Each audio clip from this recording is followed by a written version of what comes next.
You're listening to a main feed episode. Go to patreon.com/Celtic Ligers where €5 a month gets you weekly full-length episodes, stray bonus content and access to the back catalogue. Also helps cover hosting and gives us money for sweeties. Thank you. Celtic Ligers.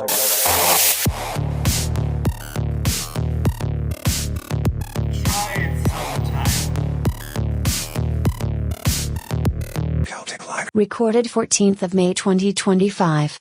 We always get like a lot of audio flack, you know? And I'm not talking about the file format. Do you?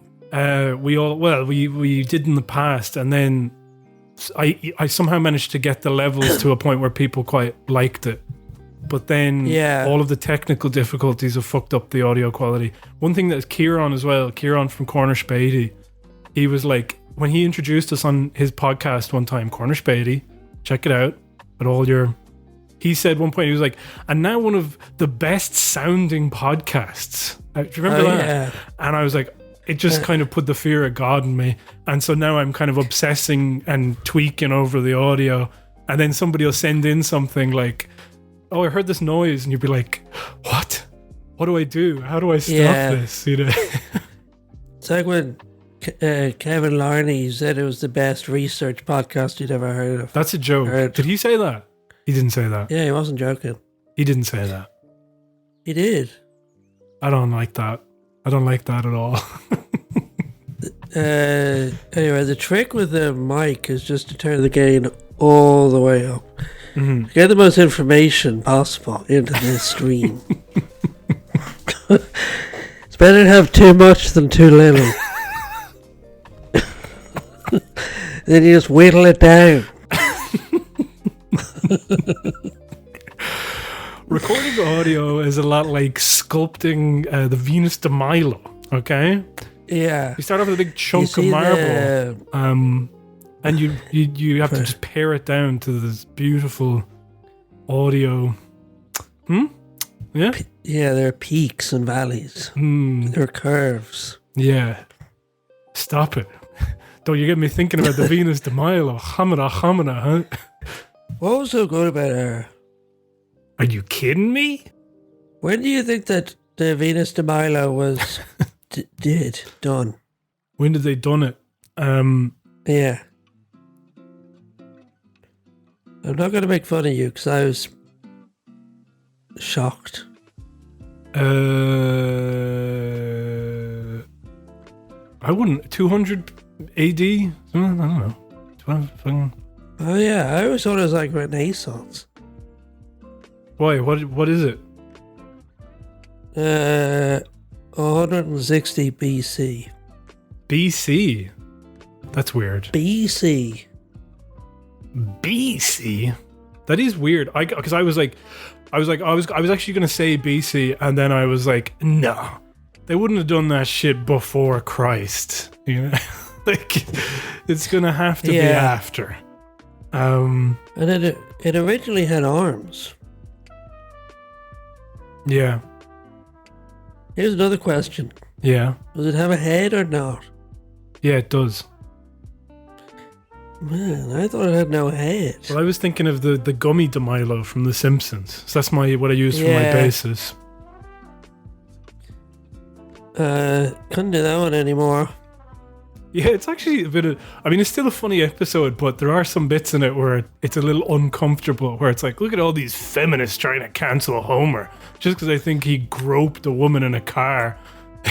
Yeah, I never met Homer Simpson. I don't know Homer Simpson. I just... It's like the bear with the mic on his head. What they said was don't worry, your tears say more than real evidence ever could. Yeah. Imagine writing that post Me Too. If I was being charitable, I'd say, you know, it was more about the media response, because like the other big joke in it is like, we had an exclusive sit-down interview with Homer Simpson, and it's like the clock in the background. Mr. Simpson, your silence is... Yeah. Will only incriminate you further. Isn't that what he's... I can't remember. Yeah, and it's like, no, Mr. Simpson. No. She was sitting on her sweet can. I remember her sitting on her sweet can. And at the end where it's like, Wee Willie Winker. Yeah, because it was Rowdy Roddy Piper. They were parodying that, so it's like Rowdy. What was it? I'll look it up now. Yeah. Rowdy. He's Rowdy. Oh, Rowdy Roddy Piper. That was it. Yeah. Great show, by the way. Check it out if you haven't seen it before. 5 stars from the Ligers. The Simpsons. Okay. Now, your TV set is not broken. They are always yellow. Yeah. What the hell is your hair all about? Huh? It's all the way up there. My TV's broken. Yeah. Her hair's too tall. I saw a woman today spot a hot dog in Circle K. Okay. That's like a poo selling hot dogs in the Quickie Mart. But this was just a random one. Okay. It wasn't like on the motorway.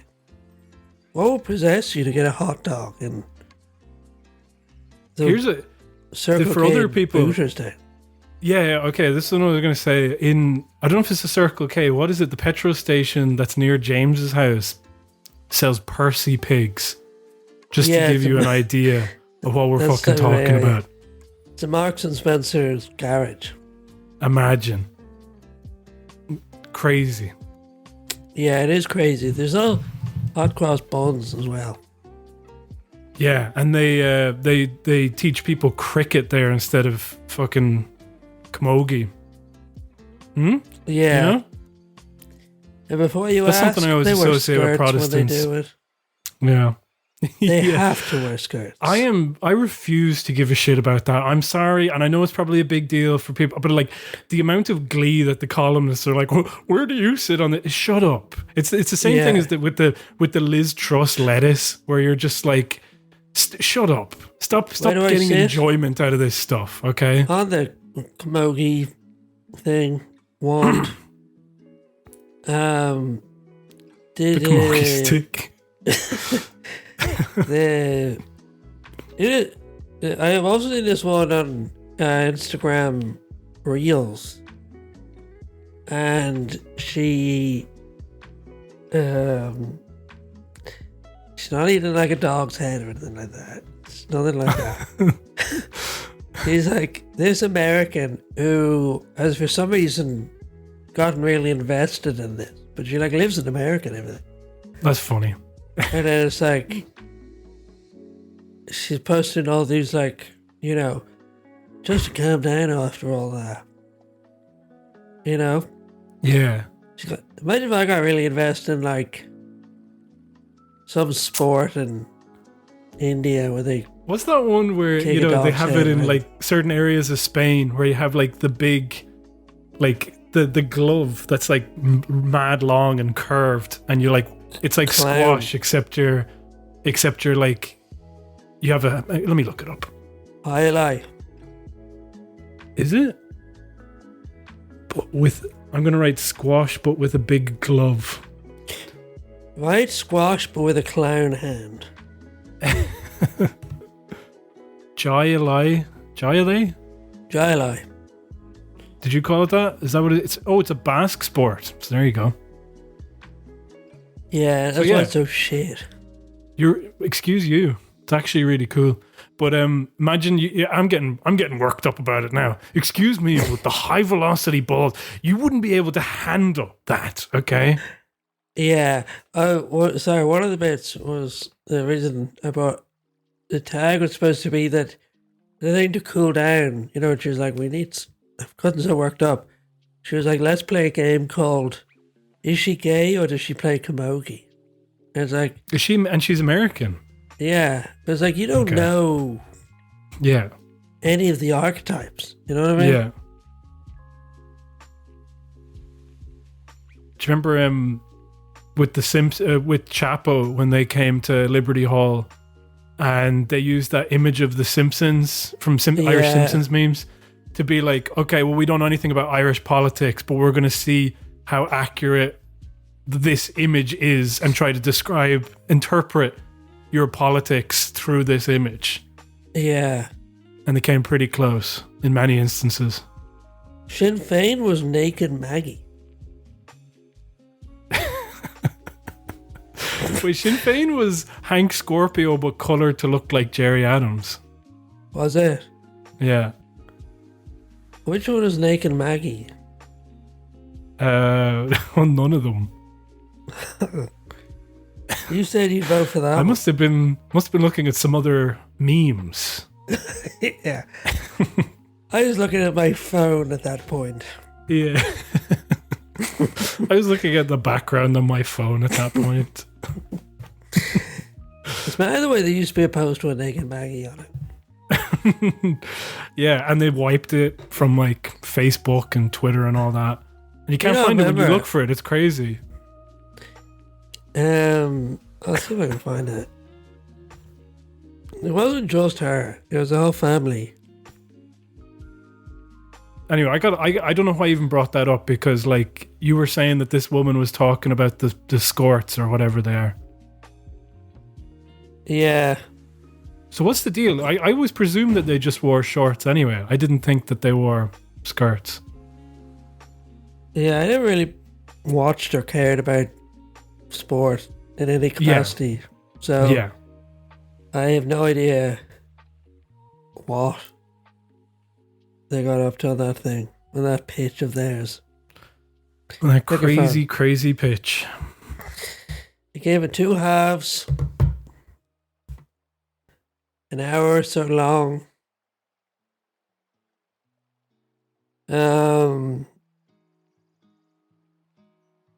I think it's mad that the bypass thing has stopped working. I don't know what to do with this now. Did you check your messages? Did I check my messages? What are you talking about? Your WhatsApp. Did you send me something? Yeah. Nothing to do with Maggie, isn't it? No. Just have a look. Just look. Yeah. Do you remember that poster? I do not remember that at all. Like, that's pretty bad. You're not really supposed to see Maggie's legs. No. Oh, I don't like that. Yeah, I don't mind if you delete it off your phone. Are you sure? That's not an official picture, is it? No, they used to sell it in the shop near me. Yeah, next to the Percy Pigs.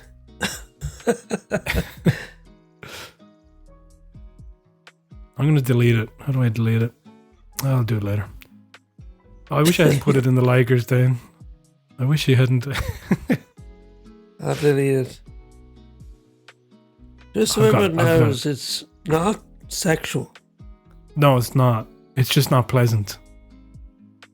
There's a whole family, each one more nude than the last.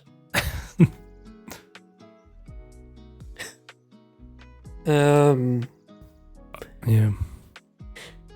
What else? I was watching some more new Simpsons episodes. Right. What They're happened? bad. Give us one. One was a Halloween special where the middle section was a parody of Silence of the Lambs. Okay. Yeah, but Mr. Burns is. No. Man. Take another. See if you can guess. See if you can guess. Homer. No. Apu. No. Dr. Hibbert. No. You're going to kick yourself when you... Bart? Let me just say it's a guest star, okay? Yeah, Anthony Hopkins. No. Elon Musk. No. See how long this goes on.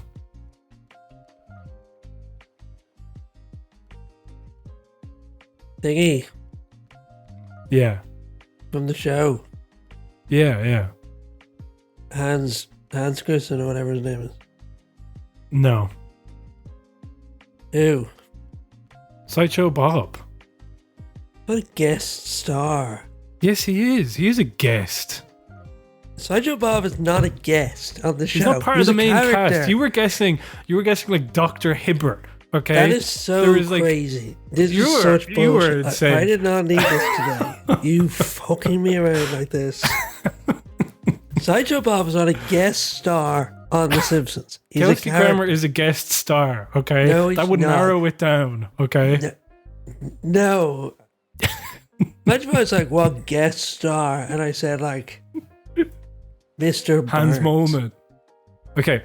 The reason you can't say Mr. Burns is because Mr. Burns is voiced by one of the core cast. Kelsey Grammer is... If you said Fat Tony was a guest star, you would also be correct. Fat Tony... Because Joe Mantegna is a guest, okay?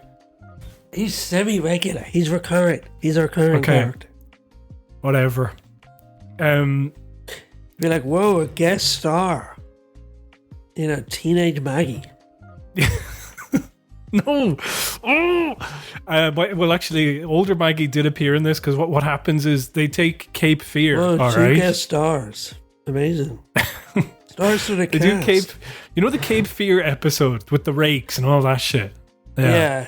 There's another guest star in that. Do you know who? Who? Sideshow Bob. Yeah. Was not another one because it's a sequel episode to Cape Fear. Yeah, but he's like a different character in it. He's angry. But it was okay. It was fine. And then it was over. And they did obviously have him at one point. He does have to step on a rake. That was such a funny joke in the original. I remember crying, laughing at the. And then, you know, like when you get old enough for nostalgia and you're like, do you remember that scene that nobody talks about enough? The rakes, you know, and then you're like, it's so funny because the episode was actually running under. So they extended this sequence out. And that's how like TV history, you know, you do that. And then eventually you like, oh, now it's on like a bunch of tea towels. Now The Simpsons is referencing it itself. Now it just, and you're just, now it's almost like I think sometimes they kind of go like, you know, Navarra media would say it to talk about. Actually, sorry, that bit of a side digression, but Navarra media at one point, Michael Walker is one of the most naive hosts on this show. So, but you know that like Keir Starmer has been doing his like Rivers of Blood speech, and he's like, well, to you know, Keir Starmer's credit, he has actually been saying this as opposed to, and I was like, why would you give him any credit at all? What are you doing? Like, what's your fucking problem? I suppose my only concern is when everyone says, this is the terrible fascist rhetoric, and I think that probably lots of people of all different races and ethnic backgrounds look at this and say, I kind of see what you're saying there. You know, I feel like the feigning of outrage is, well, not necessarily that everyone is feigning it. I feel like the outrage is potentially a little bit overdone. My beef is that he's not talking about other things. We risk becoming an island of strangers, not a nation that walks forward together. They found themselves made strangers in their own country. And anyway, I'll have to revisit that in a sec. But a while ago, I can't remember when it was, somebody was like in the comments, some particularly naive thing that he said about giving Keir Starmer the benefit of the doubt. Somebody was like, yeah, hey, Michael, it's the wallet inspector. Okay. And he then started to explain. He was like, now, apparently this is from a show this is from The Simpsons. I haven't watched that much of it, but if somebody is a wallet inspector, it implies that actually they're incredibly naive and they just believe anything that somebody says to them because there was a joke in the show about somebody needing to see wallets, I presume, or something like that. So this was, and I was like, he's like our age and he doesn't. That's crazy. I just found that insane. That these things become part of like like as in now it's like wallet inspector is now, you don't even have to know The Simpsons anymore to understand that reference because it's so that didn't look like the wallet inspector. Yeah, I had that on tape. That used to be my favorite episode. I'd watch that again and again. I'm just trying to remember like the bit where Homer causes the nuclear meltdown, but there wasn't any radioactive material in the truck. Oh, yeah. Or what's the bit where Homer is like, let's make fun of these nerds. Yeah. Nerd. I was like, Homer, that wasn't very nice. I was like, I am a jock. It's my job to make fun of nerds. So then he goes, hey, buddy, you get a load of that nerd? Pardon me?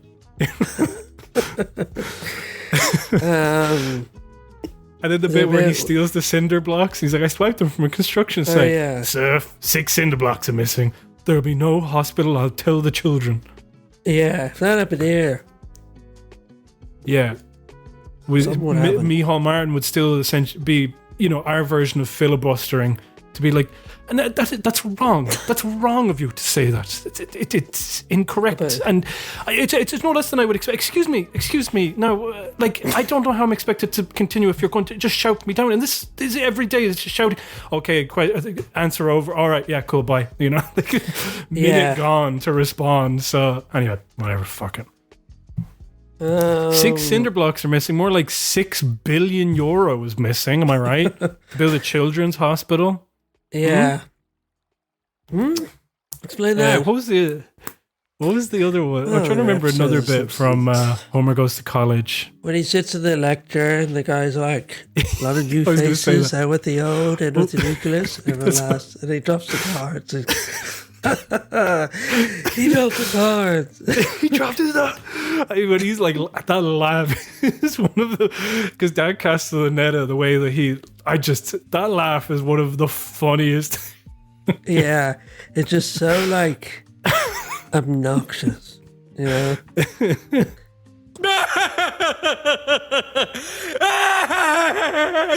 you see that jerk? He dropped his notes. The truck is melting down, and then Mr. Burns goes into the escape pod and then closes the door, and Smithers is like, for the love of God, sir, there are 2 seats. I like to put my feet up. Yeah. And then it just sort of like weakly shoots out. Yeah. Or the one where he's like, I'm giving you the beating of your life. Oh, yeah. Baseball bat. And then the other bit where, how dare you disturb my company during nap time? So many good lines in that episode. Conan O'Brien wrote it, who would later go on to host The Tonight Show. And don't get me started on that whole controversy. Jay Leno. Fucking hell. I wish he died in that crash. You very nearly for what he did. Well, I wish he died in the crash after that as well. Yeah, I wish his head exploded for no reason. It's certainly big enough, isn't it? Speaking of big heads, Graham Linehan was... Yeah. I sent you that article where it was like, like the producer of some of the show wrote a book. Yeah, Lisa Evans.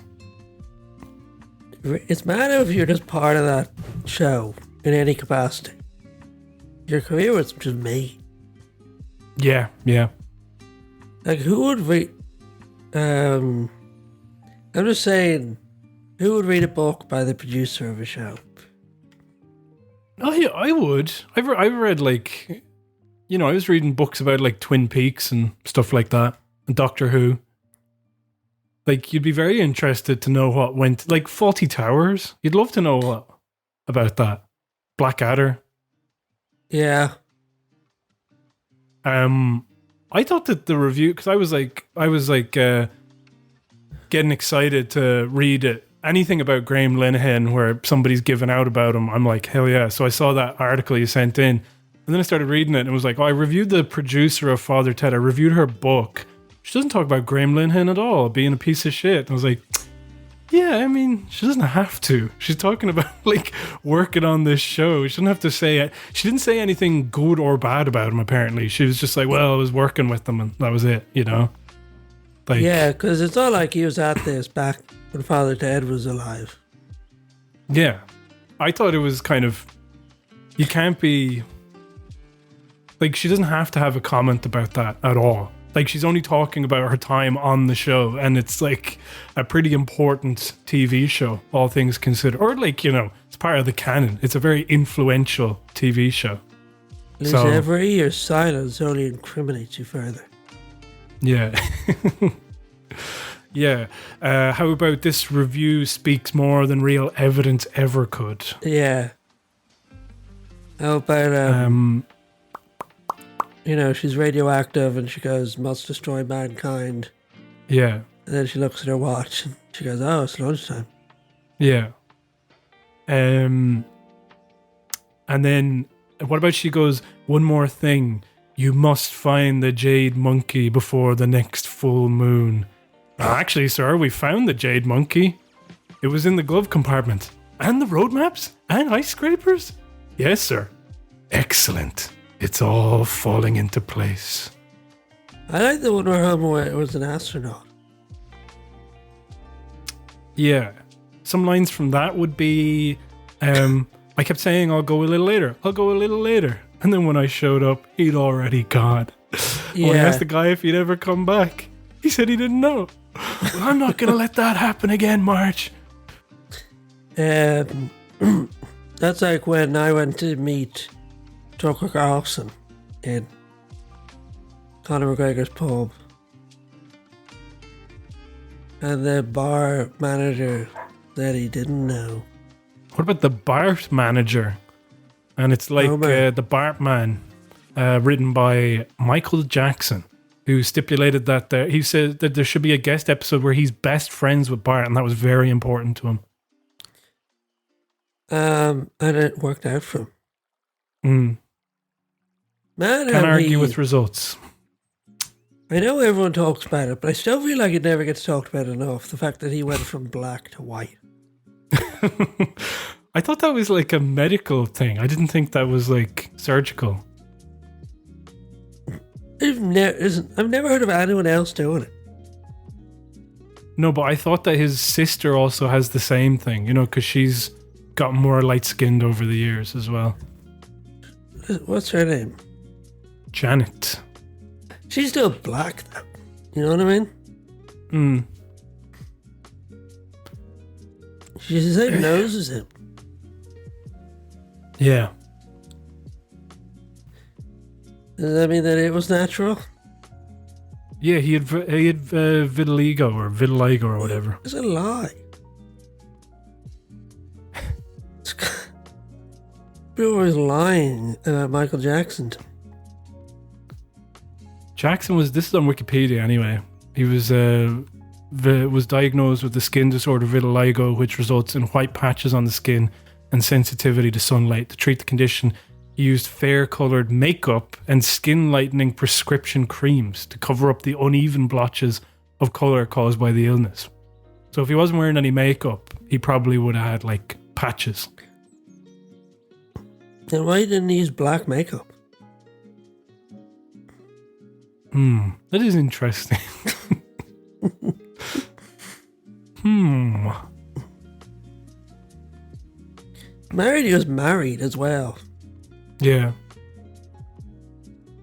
He's a very curious fellow. Somebody should look into him. Yeah. Do you know who he was married to? No. I can't. Wait, I do. I can't remember. But I know it was somebody like kind of like a model or something, wasn't it? Who was it? Elvis Presley's daughter. That's interesting. Just like Frank Drebin, huh? From the Naked Gun movies. So he married to Elvis Presley's daughter. In the movie, yeah. Oh no, it was Elvis Presley's wife. Forget it. Sorry. Forgot about that. I'm going to get a glass of water. Have you seen the trailer for the new Naked Gun movie before you go? Yeah, it looks... Who's playing him again? Liam Neeson. Oh yeah, it looks really bad. Yeah. I really thought, if they do this right, if they kind of can capitalize on late stage Liam Neeson, late stage, but like in his late era where he was doing all those gritty action Taken sort of things, and the way that the original Naked Gun was based on Police Squad, the TV show, which was in turn based on Dragnet. It was spoofing Dragnet. Yeah. I went downtown to the station, I didn't know whether I was... That type of thing that would happen in those cop shows back in the day. So I was like, it would be great to parody the kind of action schlock that Liam Neeson is in, with like the hard drinking detective who's on the edge. Yeah. Now, admittedly, they already did this with A Touch of Cloth, with the Charlie Brooker show on Sky, which I highly recommend. At least the first season of it is probably one of the funniest things ever written. And but anyway, with this one, they're like, no, the brand is... we need to have Leslie Nielsen doing the splits against a blue sky backdrop with the big, thick pink letters at the top. And he's got to be wearing the grey suit. And then that only leaves you so much wiggle room then, where it's like, this is like a joke that would be in The Naked Gun, where he pretends to be a Girl Scout. And it's like, no, it's not. Like, it's not even... The Naked Gun wouldn't have done that. It wouldn't have been funny. If Leslie Nielsen pretends to be a Girl Scout and comes out and then starts like looking like a mean old man like Liam Neeson, like it just wouldn't be as funny, you know? Like I don't know what they're parodying or where it's coming from. It's just this kind of supposed to remind you of The Naked Gun. So it's like a parody of a parody. Yeah, it is. Like Leslie Nielsen is such a like bloke of an actor, you know what I mean? Yeah. And when you see him like doing all this stuff, it reminds you of like, you know, when you watch old James Bond films and like, what's his name? Sean Connery. Yeah. He just looks like a chap, like, you know? Yeah. So it's sort of funny. Like, they're not beautiful men. Yeah. So it's funny. It's funny to get this real, like, bloke of a fella. Well, he looks like a TV actor because he was, and you know, but he's got like that deadpan thing where, like, it's the thing they say all the time, but like, just like deliver this dialogue completely straight. You know, like, I'm always serious and don't call me Shirley. Whereas when you see Liam Neeson tear off the Girl Scout mask, he's got this fucking face on him, and it seems like in his head he's going, wait until they see this. This is going to be so funny when they see my joke. And that's just really not naked. Even though, like, as the movies went on, and as Leslie Nielsen played more and more of these characters, he did get goofier and goofier, you know, by like Scary Movie 3, where he's playing the president and he's no longer doing that serious thing. He's like a certain former occupant of the White House, if you don't mind me saying so.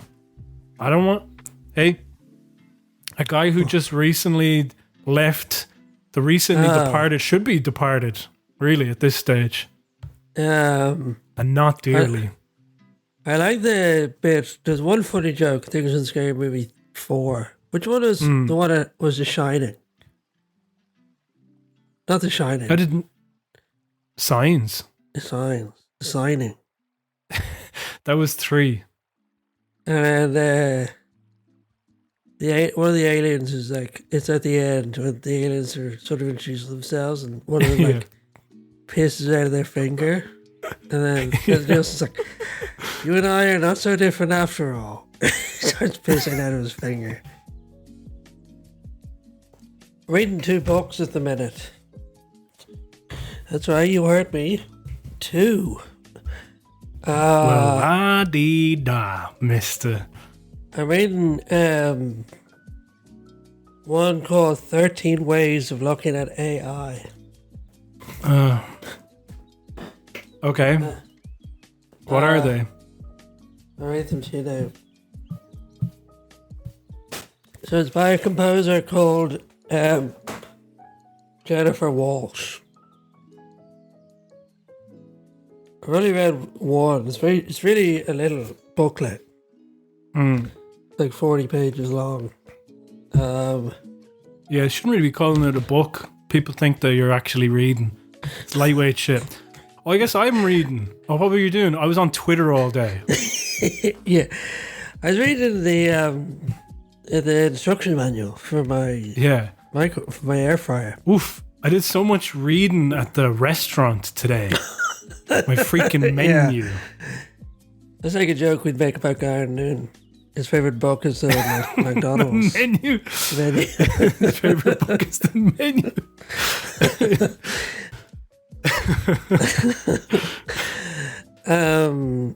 Yeah, there's nothing like a good meal and a good book.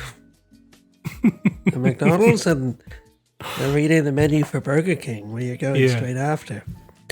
So it's called.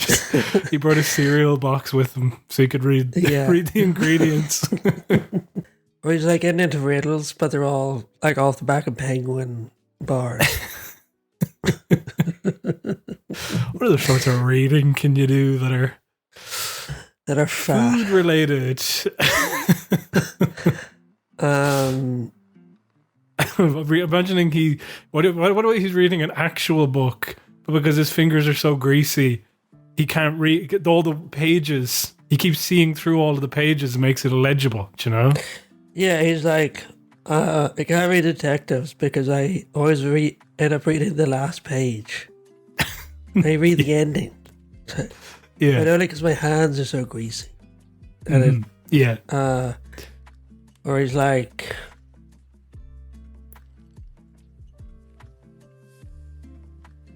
what is he like? What the fuck could he possibly be like? What are things to read? Somebody there just back at some of our comedian friends just dying to get in on this riff. The laptop. He's like, you know the way rappers, there's always a thing of like, and he loves them as well. He's in the Bible because they contain food. He loves rap. Yeah, he hates the rapper because it reminds him that the bar is nearly over. No, he hates the rapper because they're getting in between him and the chocolate bar. Yeah. Yes. Yeah. He also hates the rappers because when he goes outside, they don't look Irish, and he scares him. And you know? I have noticed that there's a lot more rappers, and there's a bit more of an uptick in crime, and not just regular crime either, rural crime. Yeah. So I've got to read. I'll just read the titles. I've only read like AI. So 13 ways of looking at AI. AI is fan fiction. But no, it's not. Sorry, well, I mean, I don't know how they go on to explain it, but the idea of fan fiction is supposed to be a labor of love by you because you like those characters and want to see more of their stories, so much so that you make it up yourself. It's the idea of going, don't worry, you can outsource this to AI. It's like, fuck off. You're not a fan then, are you? Well, her argument is that like you want to see more, so you're like extending the work. Give it over to some machine. Yeah. I mean, I just don't get it. I don't understand it. Like, why is AI always is going after those things? The things that are like good the most for people intimate. I don't think fan fiction is necessarily good. What I'm saying is it's definitely the most intimate expression of you liking something. Do you know? Yeah. The point has been made. It's like, so I'm not the first one to make it, but yeah, the things that get automated are like, you know, it's like, great, now no one has to write a book. We get to work more. Yeah. You know? AI is really going to let us work more. Nicolas Cage said this, and I don't care how cheesy it sounds. He was like, "We can't let the machines dream for us," you know. And I think that's really true. You know. This was I listened to Chapo yesterday, Chapo Trap House, and one of the things that was funny though was that they were like, it all went AI, and the Will Sloan, who's sort of making this point. Will Menaker. Will Menaker. He was like, when you watch a movie, so much of it is that it was so hard to make, is essentially his point. Which for me is never the point. Like, I don't watch a movie and go, Jesus, that was a lot of work to make, you know? I don't know if you, the viewer, do it, but like, if what somebody said that I think about AI is, why would I read a book somebody couldn't be bothered to write? You know what I mean? Like, yeah, the effort comes into it at some point where you're like, I do need you to have committed something to this. You can't make art without giving up something. Do you know what I mean? Like, just your time, your effort, you know, just some of your mental capacity. The idea of going, well, here's some of my AI art. I was like, well, it's an oxymoron. It can't be, you know. See, to me, the oxymoron is, it's like, it's always a losing argument because technology always makes things easier to do. Like that. So, like films now they're easier to make than they used to be. Yeah. But they're not worse because of that. No. So it's like the reason why so much AI art is bad is because there's no ideas. It's just like, it's slop, you know? And it's also made by people who just generally don't have any ideas anyway. Yeah. They're like the dumbest fucking people ever who could be entertained by something that a robot gives you that's just regurgitated dreck from something else. Yeah. So, like, I don't discount the idea that in the future AI can be used to make art. I doubt it's ever going to be like you just press play on the AI generated machine and it shits out a film that's really good. Yeah. You know what I mean? Yeah. And so I think that's her argument there is that, like, you know, you see these things where someone has gotten, like, I mean, her examples, they're not, you're never going to be like, wow, that's amazing, because like we're talking, a lot of people who use the stuff are lazy, but like she talks about getting Frank Sinatra to sing a trap song. That sounds like terrible. It's not good, but it is an extension. You know what I mean? It's like the one with the AI. Go on. There is I'm not saying it's a good idea. I'm just saying there is an idea. There's a decision. Well, there's a use case. There's something I can imagine. I can't imagine a use for AI. Like, I don't necessarily agree with this one. It depends how you view like art in general, and especially movie making, which is a collaborative process. So, like, you know, the idea that you have in your head is always going to be just constantly degrading as soon as you start doing it yourself. Do you know what I mean? But like, say with films that I've made, like, I'll have this idea in my head and it'd be great if I just had this idea in my head come straight out. And I've found that impossible. I haven't been able to do that and I've been frustrated.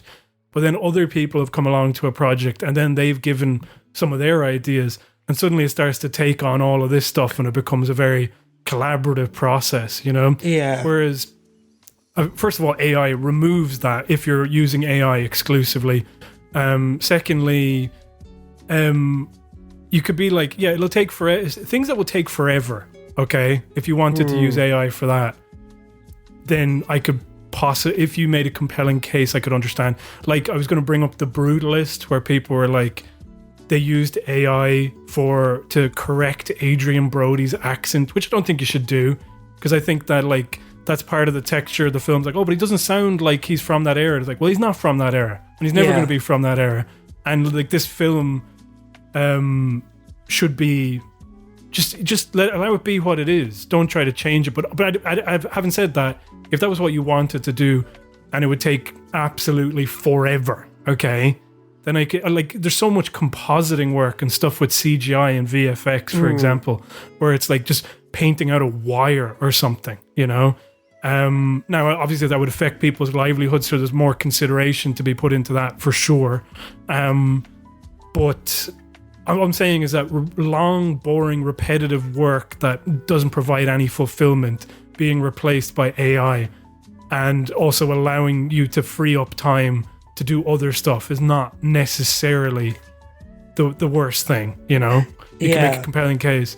But then at the same time, it's just that the effort to try and remove collaborators from the process, or like not embracing the compromises or things that you have to do when you're filmmaking, like things that are kind of, I don't know, just add texture to it, make them human, make them... Yeah. I don't know, yeah. One of her things she talks about is, she talks a lot about Star Wars. Yeah. And how that is such a huge fan fiction component. Yeah, and like, the old stuff. I wouldn't...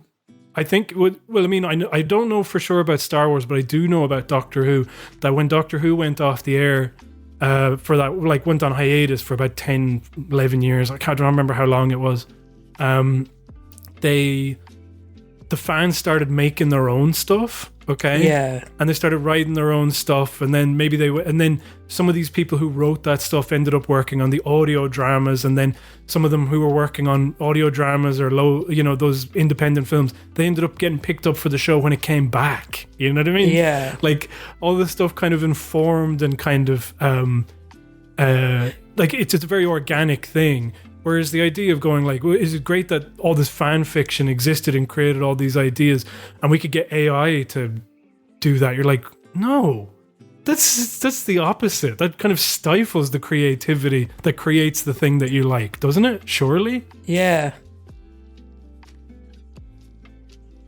I don't think like, she talks about one of the most common practices within fan fiction is shipping. You know, hoping or wishing or praying for two or more characters to get together, preferably as graphically as possible. Fans examine the postmodern text to a level of forensic detail any postmodernist would envy, with an eye to uncovering, or at least being able to imply, secret yearnings and forbidden lust. The Ted Lasso fanship, Ted Trent, not only wants characters Ted Lasso and Trent Grimm to get it on, they also convinced that the writers are leaving clues for them, you know? Mm-hmm. She talks about, like, these people who write Ted Lasso and Trent Grimm sex fan fiction, they just want a document where it's like there's no literary merit to, you know, or like in Star Wars, the classic one, or Star Trek, you see like Spock and your man fuck. It's like there's no literary merit. It's just purely like, I want this to happen, so I'm just going to write it to happen. Well, then write it to happen. Don't, I know, but fuck you might as machines. well use the AI. Like, then you just get it into like, because it's easier. But who cares? Like, why does it have to be easier? Because people always want things to be easy. Like, that's... It being easier doesn't make it worse. Well, in this instance, it does, yeah. Why? Like, if the text comes out the same. Well, because it's, like, encouraging people, or at least that's what I'm getting from what she's saying, unless you're telling me she's saying something different. Like, to shut off those even limited creative faculties that has you, like, narratively mashing action figures together. Do you know? Like, she's not saying this is good or bad. Uh-huh. She's just saying, like, if you're confronted with a piece of AI writing, what are, like, approaches to read it? Okay. Like, how could you contextualize it? All right. So she's not saying, like, it's easier, so it's better. I think it should be rejected wholesale, and maybe that makes me a Luddite, but I don't care. I'm just kind of like, no, we need... when you see this stuff about, like, all these... fucking anything on Twitter now, underneath there will be a reply, at Grok, can you tell me what this means, etc., etc. It's like, that's just making everybody worse. It doesn't make every single person worse. It just makes enough people worse that enough of other people are going to get worse, and then it just keeps going. Okay, and it's this thing where it's like, imagine, it's kind of comparable to and I can't believe I'm going to bat for fan fiction in this way, but like let's say like the young adult novels. Okay, there's this thing in school where it was like, as long as they're reading, then that means that it's good. Okay. And now there's just like this propensity, there's just like, too much young adult fiction that is being read by like adults and stuff. And there's this idea of like, we got to encourage kids to read by letting them read what, they want to read, because as long as they're reading, then that's a good thing. So I have all these adults who just love Harry Potter. And I just kind of am a believer that you should force people to read some things. You know what I mean? You should be forced to read certain, and we should have a conversation about those type of books for sure. It shouldn't just be like To Kill a Mockingbird, you know what I mean? Or like fucking Moby Dick or whatever. Like, these conversations can change. But like this idea of like, maybe it's okay that people eat their vegetables sometimes, No, I totally agree. Like, I'm not one of the people who's like, oh, if you like it, that means it's good. Like, I definitely think that, some writing is better than other writing. Like, I'm not a complete relativist by any means. I think I've never seen any, there's been, of my life, there's been so many like ways of increasing the efficiency of slop production. I've just never seen one rejected. So when I see AI, I'm just like, there's no stopping it, People keep saying that, but I'm like, not with that attitude, no. Like, I don't see how. It's just. Well, it's like the socialist utopia we're going to live in. Doesn't look like it's going to happen, but you have to keep fighting the good fight regardless. Just something I'm defeatist about AI. I'm just like, it's here. I honestly think that like some of the stuff with ChatGPT and people just constantly consulting it. Like when I was a teenager, there was a little chatbot in MSN Messenger. I think it was literally called Chatbot. Okay, and I would was it not it had a name like Smart Child or something? I didn't have that one, whatever it was. But either way, like I would have like, conversations with this thing, or try to, and then you'd reach the limit of it and you'd be like, fuck this. And you just have to accept that maybe you're sad and alone at the moment. And you just have to do that. You just have to sit with that. Unfortunately, it's not good, Yeah. Here's like, what I wonder. Here's what I wonder about. Most people don't have good conversation. Especially not since COVID as well, I would say, Yeah, so I wonder if like the level of like ChatGPT has essentially met the like minimum threshold for the average conversation. You know what I mean? Like those old chatbots, they're sort of gibberish. You know what I mean? Yeah. Whereas ChatGPT, there are some people who just all their conversation is like, "Did you know this?" Or like, "Did you hear this?" Yeah. ChatGPT, or they'd be like, "Now to simply put my head in to pull out my legs."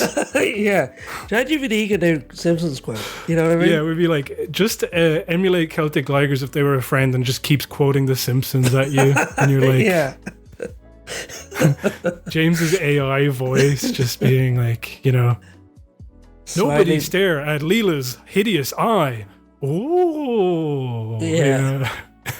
That is funny. That's Futurama, but it is funny. No, but I that's kind of the point I was making, is in like, I kind of thought of it like 3D glasses and, crypto and NFTs and shit like this, where it's like, this is the latest thing and it's going to be around forever. Oh wait, now it's gone for some reason. But seeing the way that younger people are incorporating it into their rituals, and then knowing myself as a young person, and if I had ChatGPT, I probably would, like, because I would have been the type of fucking dickhead who believed in that, like, Elon Musk is bringing us to Mars, or this kind of great man stuff. I would have, like, I wouldn't have been an Andrew Tate guy, but I would have been like, what, you're giving out to the guy who's, made electric cars popular and is going to get us to Mars? Tesla, modern day Einstein. It's I probably would have gotten, like, You do meet people who are just like, how long has ChatGPT been around? Like 3 years, like, basically. And for some people, it's just their immediate thing. It's like, that's what I can't understand. I'm like, it just wouldn't even occur to me. No. Do you know? But when I was in the cinema the other day, like, what happens is most of the adverts in the cinema, they're not even trailers. They're either for the military or for AI. Okay. So like there was about 3 or 4 ads in the trailers for AI. Okay. And it would be stuff like, so that one of the ads was like, this guy is making a pasta sauce. Oh no, he spills sugar into his pasta sauce. And then he's like, whatever, Google Gemini or whatever the fuck, like, what do I do now that I've spilled sugar in this? And they're like, oh, you can make cookies. Oh, cool, I make cookies. And then he's like eating the cookies, like, oh, cool, that's great. And he like leaves. And then I'm like thinking about it, and I'm just like, first of all, you're making a pasta sauce, so presumably you're trying to have dinner. And then the AI has said, make a bunch of cookies and have that for dinner instead. Like, perfect metaphor, honestly. But like, is it? No, sorry, I don't know why I said that. But it's in, well, I guess it is, because it's making you a fucking baby. It's like, instead of having a meal that's nutritious, why not have ice cream for dinner instead? Oh, thanks, Mom. I mean, ChatGPT. Yeah. The other thing about it is, like, the situation is like, well, here's the use case for it. What happens if you accidentally spill sugar in your pasta sauce? I was like, what the fuck are you talking about? The most contrived situation possible. And then the next one was for another Google Gemini thing where it's like, here are all of the examples, and it's all people like, just conversing with it like it's their friend.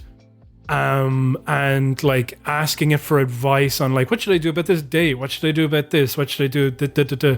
And the lie of the video is that they're surrounded by people a lot of the time when they're saying it, So they're like, hey, we wanted the day off work tomorrow, ChatGPT, so can you write us up like a letter that we can send saying we want work off? And it's like, you need Gemini to tell you that? Or like...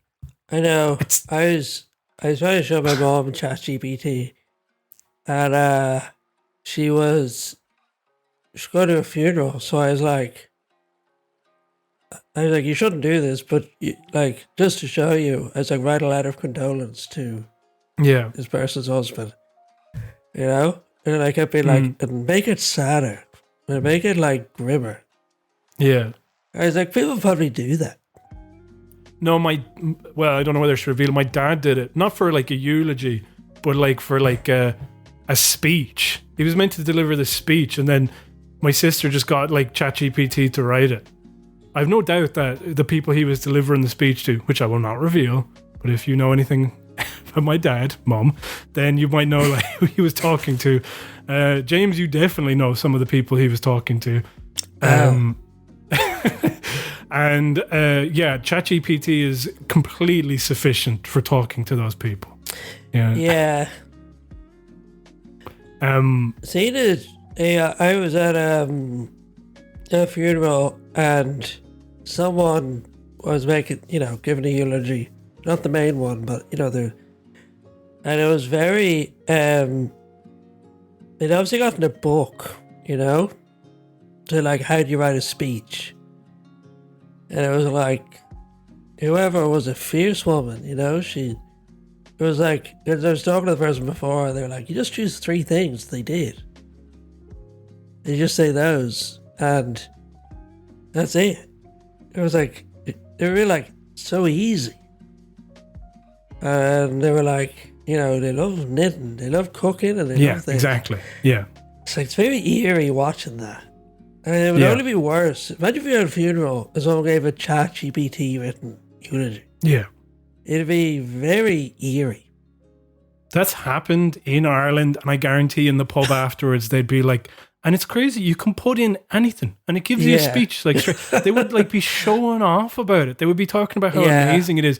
And you'd be looking at it and it would be like, it also speaks like old Irish people because they're like, because it's also weirdly incoherent in certain ways, you know? Yeah. You'd be like, not really following what you're saying. Just but so you could be ChatGPT or it could just be you, the man from fucking, you know, Tubber Curry. Yeah. Gary Lynn's favourite town. Tub of curry. What was it? Can you read out the other 12, by the way, just so we have them? They're not going to make a hell of a lot of sense. Because, we'll see. Number 2, AI is an energy drink. All right. Energy drinks are marketed as functional drinks, which have a specific effect. I'm trying to see if I can summarize this in one line. Maybe you don't have an idea for a story. No problem. AI gives you wings. Who is this person? Where'd you get this thing? I just saw it online. Jennifer Walsh. She's like an Irish composer. Is she any good? Yeah, she writes like operas and stuff. Right. So like she's not. I'm just mean, is she like somebody who writes like pamphlets, and is she somebody who thinks about things and? Yeah. So like, why is she writing this? So it's really called as it's 13 ways of looking at AI, art, and music. Okay. So I guess she's just thinking about it. You're gonna love this other one. This next one. Great. Something about animation. AI is AI. All right. What does that mean? What the hell could that possibly mean?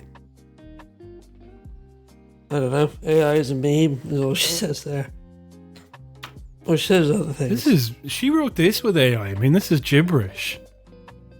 Well, I'm trying to summarize stuff I haven't read. You know what I mean? All right.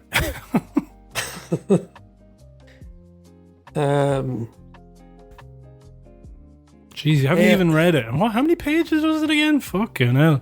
AI is gunk. Yeah, agreed. Gunk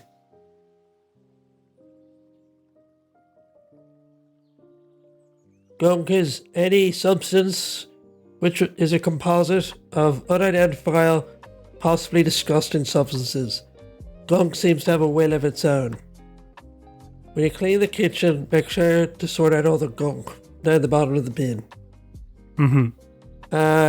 Calling AI generated art gunk is apt for 3 reasons. Firstly, when an image is churned out by a generative platform, on a technical level, the image is gunk. The image is a composite, it's amorphous. What else she said? That reminds me of like, if you did you ever see those Facebook? It's like this thing that happens on Facebook where, because it's all bots now, there'll be like an AI generates a picture and then all the bots like it. So then like, it generates another picture based on their responses. So like, it's turned into all the, like there's one that's really popular and it's like, you know, gets loads of likes. So it's like, Jesus as a crab. Right? Yeah. And it doesn't really make sense. It's just like, this arbitrary feedback loop has happened where bots are liking pictures and then bots are responding to the likes. Whenever I see those, I get the same feeling as like,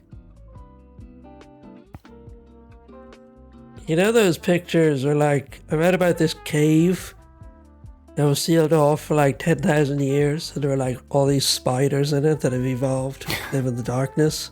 Yeah. And it makes me feel really sick looking at the pictures. And it's like, just this hidden, disgusting system. Yeah.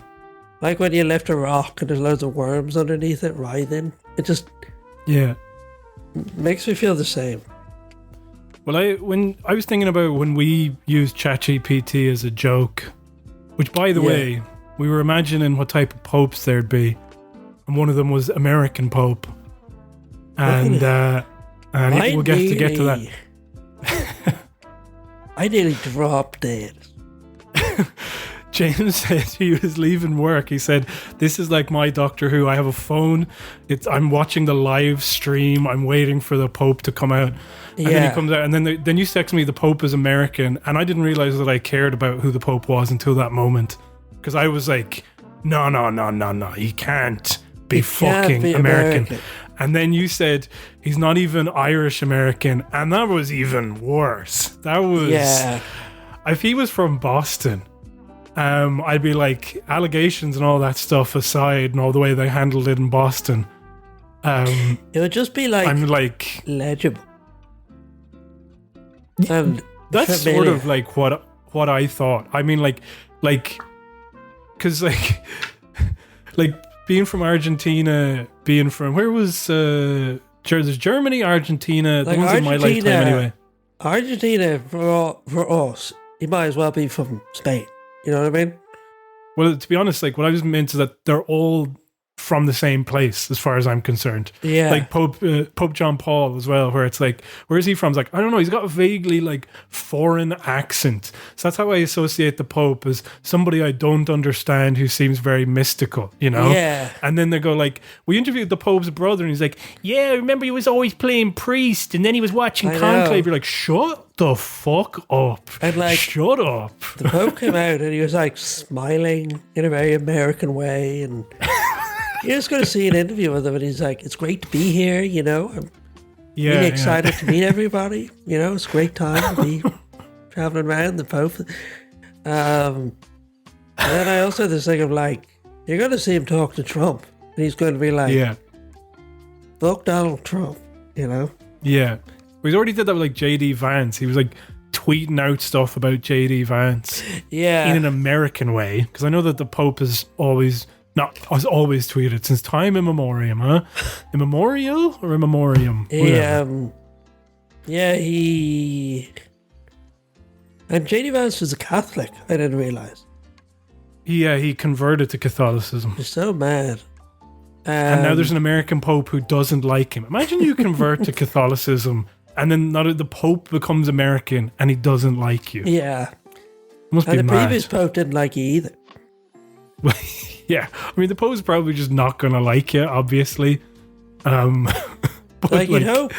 I know, you'd hope he'd be civil, but even if he doesn't like you, he'd appreciate that you're Catholic. Whereas I really don't think the Pope appreciates JD Vance being on his side. Yeah. They keep calling him like, they keep saying he's really good for workers' rights. It's apparently the last Pope, Leo the 13th, was like the workers' Pope. Right. But I really read that like back then, it was in the 1800s, he was really like a libertarian Pope. Yeah. He was sort of like,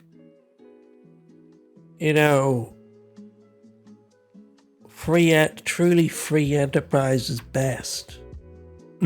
So like workers should have a right to quit and all the rest of it. It was sort of like, he was really just a capitalist.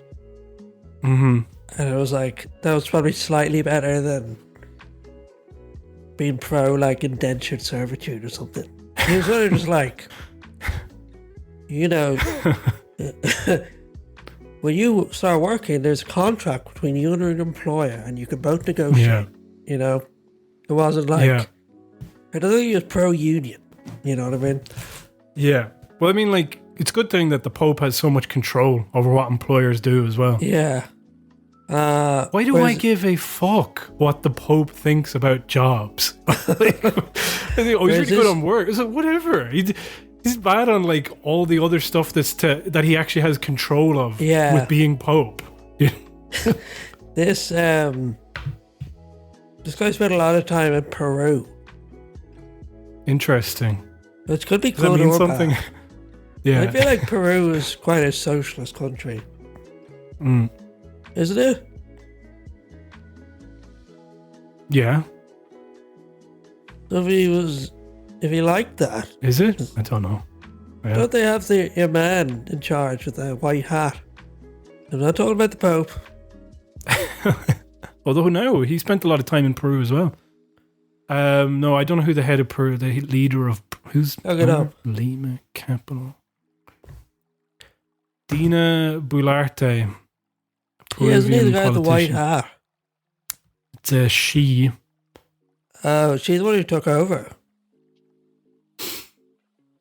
Let me see.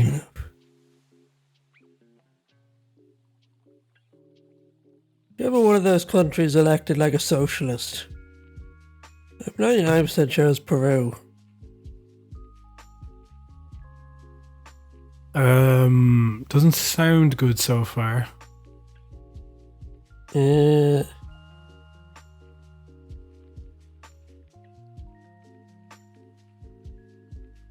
looking to... Seen a lot of massacres here. That's been recently. Political ideology, left-leaning and socialist influence. Yeah, here, this is my... She adopted more right-wing views and appointed conservative figures in her cabinet. Yeah, the previous guy, Pedro Castillo, he was like a union leader who became president. He was a teacher back in the day. He wore a white hat. Yeah. I'll send you a picture. And now, think of the Pope. He probably met that guy. So what does that say about him? Yeah. Remember this guy? I feel like we talked about it on the podcast. Boop, boop, boop. Now it's my turn to remember things. Wow, that's a hat and a half, yeah. And that's not AI. Just imagine it, like you could crack off a piece of that hat and then dip it into some salsa that's tucked in the top of it. Yeah, like a certain like the Homer nacho Simpson. hat from The Simpsons. Yes. Nacho man. Did he sing that? I think he did.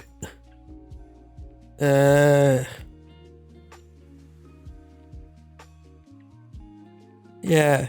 Yeah, he did. He was, anyway, that guy was good, and then they threw him out because he tried to dissolve Congress over there. Anyway, I'm just, the argument, the reason I brought it up at all is because I think when we use ChatGPT, even though we shouldn't, and I don't, you do. You allow me to, which is worse. I have no control over what you're doing on the, like, no, James, put it away.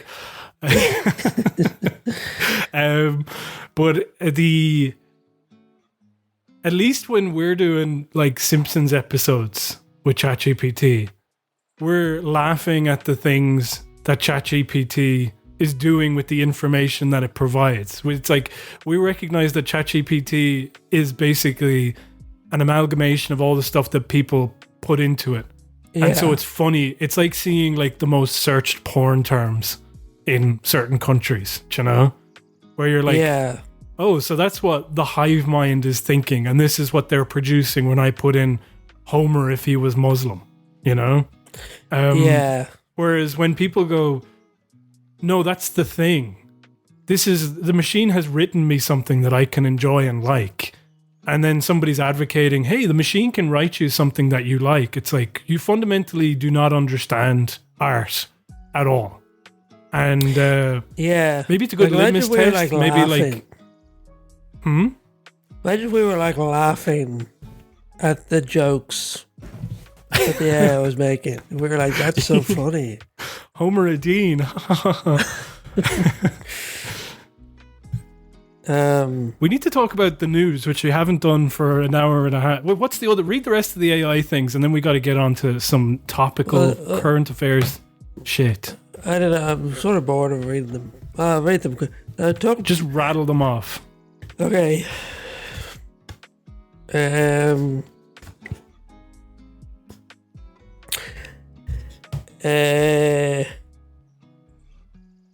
AI is ineffable. AI is boobs. Okay. AI is relational aesthetics. AI is electronic voice phenomena. AI is nature. AI is the grain of the voice. AI is the invisible literature. AI is companion species. Okay. All right. That's it. That's done. You're I'm welcome. also reading Eamon McCann's book, War in an Irish Town. You read that? No, I just found it funny where it's like, I'm reading this book that's a complete fucking joke, pile of shite. And I'm also reading this guy who actually did things. And Yeah. is I an didn't influential realise figure. half of what he did. Like, he was really involved. It's a good book. It reminded me of, we were talking about the church. He's sort of like describing the political makeup of Derry. Mm-hmm. And he says that like Catholics were like working class, unemployed. Most of them. Like, there was huge unemployment in Catholics. And the church was a major force, but the church was also like terrified of communism. And this is in the 60s. Yeah. It was really against like trade unions. It was really against anything approaching communism. Mm-hmm. So like it hated. It was very pro National Party, which was just this sort of like respectable liberal party. Yeah. But like one of the first things Eamon McCann was involved with was the Housing Action Committee. And like the National Party and the church were against this. And it was just trying to like solve the Catholic housing crisis. Yeah. Like you always know the church isn't good, but like they really do find new ways of being bad. It's good now though, as we'll see in the news. Or the good news, as I like to call it. Yeah, what's happening?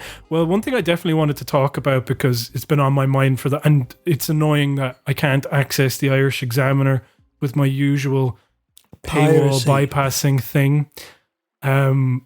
Because so basically, we talked about it live when it was happening, but Ruth Coppinger was asked by Ben Scallon from Gript, who is a blogger, who is a piece of shit blogger, racist blogger.